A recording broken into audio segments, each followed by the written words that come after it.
Hello friends, कैसे हैं आप। Welcome to my YouTube channel tech word. आज की इस वीडियो में मैं एक बड़ा ही इंपॉर्टेंट टॉपिक डिस्कस करने वाला हूं और वो टॉपिक है कि हमें क्या करना चाहिए अगर गलती से हम किसी अकाउंट में फ़ंड ट्रांसफ़र कर देते हैं। तो फ्रेंड्स, आजकल कई सारी पॉपुलर ऐप्स हैं जिनका हम यूज़ करते हैं डिजिटल पेमेंट करने के लिए, जैसे कि पेटीएम, गूगल पे, फ़ोनपे और कई सारी यूपीआई बेस्ड ऐप्स हैं जिनका हम डेली यूज़ करते हैं ऑनलाइन ट्रांजेक्शन्स करने के लिए। बट कई बार हम गलत पेमेंट ट्रांसफ़र कर देते हैं। तो आज इस वीडियो में मैं आपको बताऊंगा कि उससे हम कैसे बच सकते हैं और अगर हम गलत पेमेंट ट्रांसफ़र कर देते हैं तो हमें क्या करना चाहिए। तो फ्रेंड्स, सबसे पहले मैं आपको बताऊंगा हाउ इट हैपन्स, ये होता क्यों है। Bye entering wrong account number.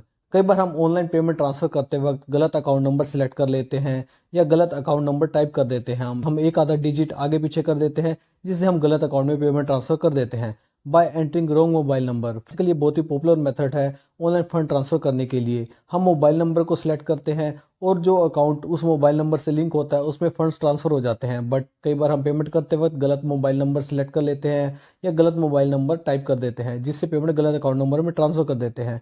और कई बार हम क्या गलती करते हैं, हम अपने मोबाइल की फ़ोन बुक में मोबाइल नंबर सेलेक्ट करते हैं और हम ध्यान नहीं देते हैं कि हमने गलत मोबाइल नंबर सेलेक्ट कर लिया है। जैसे कि एक ही नाम से कई सारे मोबाइल नंबर सेव होते हैं, बट हम सिलेक्ट करते वक्त ये ध्यान नहीं देते हैं कि हमने किसे पेमेंट करनी है और हम गलत मोबाइल नंबर सेलेक्ट कर लेते हैं जिससे पेमेंट गलत अकाउंट नंबर में ट्रांसफ़र हो जाती है। Bye entering wrong UPI ID, कई बार हम ऑनलाइन ट्रांसफ़र करते वक्त गलत यूपीआई आईडी को सिलेक्ट कर लेते हैं या गलत यूपीआई आईडी टाइप कर देते हैं जिससे पेमेंट गलत अकाउंट नंबर में ट्रांसफ़र हो जाती है जो उस यूपीआई आईडी से लिंक होता है। तो फ्रेंड्स, अब मैं आपको बताऊंगा व्हाट विल हैपन अगर गलत अकाउंट में पेमेंट ट्रांसफ़र हो जाए तो क्या होता है। If details are not matching with any account, अगर वो डिटेल्स किसी अकाउंट से मैच नहीं करती जिसमें हमने फ़ंड ट्रांसफ़र किए हैं या वो अकाउंट एग्जिस्ट नहीं करता, तो हमारे फंड्स ऑटोमेटिकली हमारे अकाउंट में वापस आ जाएंगे जिसमें 24 आवर्स तक का टाइम लग सकता है। और अगर जो डिटेल्स हमने एंटर की हैं वो किसी अकाउंट से मैच करती हैं तो हमारा अकाउंट डेबिट हो जाएगा और रॉन्ग अकाउंट नंबर क्रेडिट हो जाएगा। इसके बाद हम क्या करेंगे, what we need to do. इसमें कुछ पॉइंट्स हैं जो मैं आपको बताऊंगा कि हमें क्या करना चाहिए अगर गलत पेमेंट ट्रांसफ़र हो जाए। सबसे पहले हम क्या कर सकते हैं कि हम अपने बैंक के कस्टमर केयर पर कॉल करेंगे और अपनी कंप्लेंट रजिस्टर करवाएंगे। यहाँ रॉन्ग ट्रांजैक्शन से रिलेटेड हम सभी डिटेल्स प्रोवाइड करेंगे कस्टमर केयर एग्जीक्यूटिव को और अपनी कंप्लेंट को रजिस्टर करवाएंगे। तो फ्रेंड्स, हमें एक बात का ध्यान देना है, कंप्लेंट रजिस्टर करवाने के बाद हमें कस्टमर केयर एग्जीक्यूटिव से कंप्लेंट नंबर जरूर लेना है। इसके बाद अगला मेथड क्या है कि हम अपने बैंक को ईमेल सेंड कर सकते हैं और उन्हें इन्फॉर्म कर सकते हैं कि अबाउट दिस रॉन्ग ट्रांजैक्शन। इससे क्या होगा, हमारा बैंक इस ईमेल को रिसीव करने के बाद एक कंप्लेंट रजिस्टर कर देगा और इस केस को इन्वेस्टिगेट फर्दर करेगा। अगला मेथड क्या है और सबसे इफेक्टिव मेथड है, हमें अपनी बैंक की ब्रांच में विजिट करना चाहिए और वहाँ पर एक रिटर्न कंप्लेंट रजिस्टर करवानी चाहिए। हमें सारी डिटेल्स वहाँ पर प्रोवाइड करनी होंगी, ट्रांजैक्शन नंबर, अमाउंट, किस दिन हमने वो ट्रांजैक्शन की है, डेट ऑफ ट्रांजैक्शन, तो ये सभी डिटेल्स हम प्रोवाइड करेंगे और एक कंप्लेंट रजिस्टर करवाएंगे। तो एक बात का हमें ध्यान देना है कि हमें कंप्लेंट नंबर जरूर लेना है कंप्लेंट रजिस्टर करवाने के बाद। मैंने कई वीडियोस देखे हैं, लोग आपको एडवाइस कर रहे होते हैं कि जिस कस्टमर के अकाउंट में आपने पेमेंट ट्रांसफ़र की है आप उस कस्टमर के बैंक में विजिट कीजिए और वहाँ पर कंप्लेंट रजिस्टर करवाइए। तो फ्रेंड्स, अगर आप उस कस्टमर के बैंक में विजिट करेंगे तो वो बैंक आपको एंटरटेन नहीं करेगा, वो आपकी कोई भी कंप्लेंट रजिस्टर नहीं करेगा। यहाँ पर आपको सिर्फ अपने बैंक में ही विजिट करना है और अपने बैंक में जाकर ही कंप्लेंट को रजिस्टर करवाना है। वट बैंक विल डू, आपका बैंक आपकी कंप्लेंट लेने के बाद क्या करेगा। आपका बैंक आपकी कंप्लेंट लेने के बाद रिसीवर के बैंक से कांटेक्ट करेगा जिसके अकाउंट में फंड ट्रांसफर हुए हैं गलत, और उन्हें सारी डिटेल्स प्रोवाइड करेगा अबाउट दिस रॉन्ग ट्रांजैक्शन और उन्हें रिक्वेस्ट करेगा फॉर फंड रिवर्सल।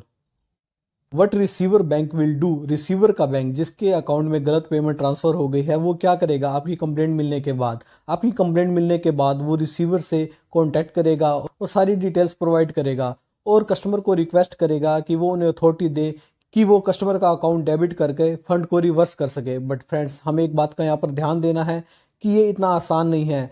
जब तक रिसीवर बैंक को रिटर्न में इंस्ट्रक्शन नहीं देता तब तक बैंक उसके अकाउंट को डेबिट नहीं कर सकता और फंड को रिवर्स नहीं कर सकता। बट इफ़ रिसीवर डिनाइज, अगर रिसीवर जिसके अकाउंट में पेमेंट गलत ट्रांसफ़र हो गई है वो मना कर देता है फंड्स को रिटर्न करने से, तो हम क्या कर सकते हैं, यू में personally request receiver for fund reversal. आप रिसीवर को खुद पर्सनली रिक्वेस्ट कर सकते हैं, उससे फॉलोअप कर सकते हैं फंड रिवर्सल के लिए। तो फ्रेंड्स, हमें रिसीवर की डिटेल्स कहाँ से मिलेंगी जिसके अकाउंट में हमने पैसे ट्रांसफ़र किए हैं।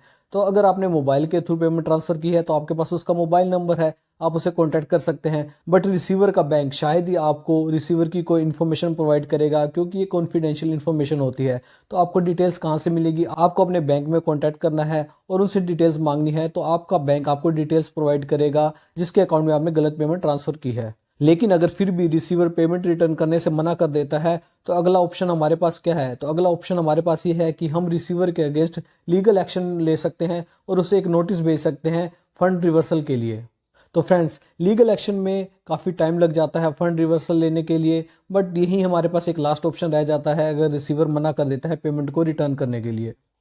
थिंग्स टू रिमेंबर, तो फ्रेंड्स अब मैं आपको बताऊंगा कि हमें किन बातों का ध्यान रखना है अगर हम कोई गलत ट्रांजेक्शन कर देते हैं।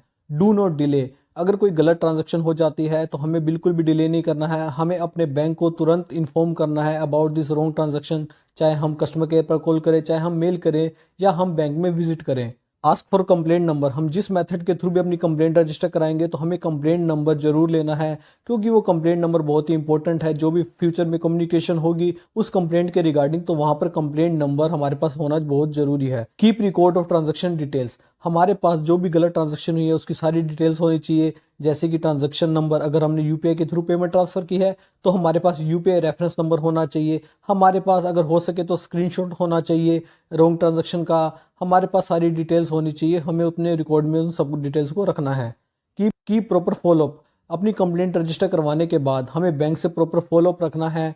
कई बार क्या होता है कि बैंक हमसे कांटेक्ट करता है और इन्फॉर्मेशन लेने के लिए वो हमें कॉल करते हैं, वो हमें मेल करते हैं, बट कई बार हम उनकी कॉल को रिसीव नहीं करते या उनकी मेल पे रिस्पॉन्ड नहीं करते। तो इस केस में क्या होता है, तो बैंक उस कंप्लेंट को क्लोज कर देता है अगर वो कस्टमर से कोई कॉन्टैक्ट नहीं कर पाता या कस्टमर उनकी कॉल्स को या ईमेल्स को रिस्पॉन्ड नहीं करता। तो फ्रेंड्स, आज की इस वीडियो में मैंने आपको अच्छे से बताया है कि हमें क्या करना चाहिए अगर हम गलती से किसी अकाउंट में गलत पेमेंट ट्रांसफर कर देते हैं। तो फ्रेंड्स, अगर आपको ये वीडियो अच्छी लगी है तो प्लीज़ मेरे चैनल को सब्सक्राइब कीजिए, इस वीडियो को लाइक कीजिए और प्लीज़ बेल आइकन को प्रेस कीजिए ताकि आपको अगली वीडियो का नोटिफिकेशन मिल सके। Thank you very much.